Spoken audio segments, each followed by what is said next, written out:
দেখেন, সীমান্ত হত্যা এবং এই পুশিনের রাজনীতি কিন্তু সব দল করেছে ভারতে। কংগ্রেসের সময় হয়েছে। আমাদের হাজার হাজার নাগরিককে কংগ্রেস ক্ষমতা থাকাকালীন এবং এইদিকে আওয়ামী লীগ থাকাকালীন সময় হয়েছে। যদি বন্ধুত্বপূর্ণ সম্পর্কই সীমান্ত হত্যা না হওয়া অথবা পুশিন না হওয়ার শর্ত হয়ে থাকে, তাহলে যখন কংগ্রেস ওইদিকে এবং আওয়ামী লীগ এইদিকে অথবা জাতীয় পার্টি এইদিকে ক্ষমতায় ছিল, তখন তো সীমান্ত হত্যা হওয়ার কথা না।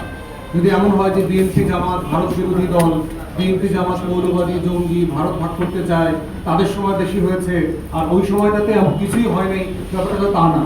তাহলে প্রশ্ন হচ্ছে যে দুই দেশের দুই রকমের ব্যর্থতা আছে। বাংলাদেশের ব্যর্থতার জায়গা হচ্ছে নতজানুতা, যে ভারতের চোখে চোখ রেখে আমার স্বার্থ নিয়ে কথা বলতে না পারা, এটা হচ্ছে আমাদের ফেলিয়ার। আমাদের সীমান্তরক্ষীদেরকে আমরা সাফিসিয়েন্টলি স্ট্রেংথেন না করা, তাকে আপনার আধুনিকায়ন না করা, সীমান্তবর্তী অঞ্চলের মানুষকে আপনার যতটুকু ক্ষমতায়ন করা দরকার ছিল সেটা করতে না পারা। ইকুয়ালি হচ্ছে ভারতে যেটা করছে, শুভেন্দুর এই প্লেনকে কিন্তু ভারতের বিভিন্ন মাধ্যম বলছে যেটা অসত্য। 5,000 লোককে যদি কোনোভাবে ঠেলে দেওয়া হতো, এটা কোনো না কোনো ফর্মে কোনো না কোনো জায়গা থেকে এটা খবর পাওয়া যেত। কারণ সাডেনলি আপনি 5,000 লোককে তো নোম্যান্স ল্যান্ড থেকে ছেড়ে দিতে পারবেন না।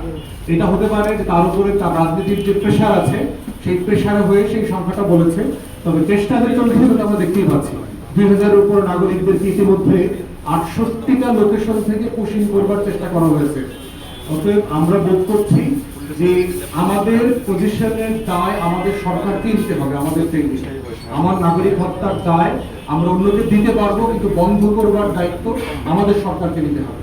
তাই দুই দিকেরই দায় আছে, কিন্তু দায়িত্ব পালনের কাজ হচ্ছে বাংলাদেশ সরকারের। আর ভারত যদি চায় সম্পর্ক, তাহলে ভারতকে প্রমাণ করতে হবে যে তারা আসলে ভালো সম্পর্কের জন্য কোয়ালিফাই করেছে। ধন্যবাদ।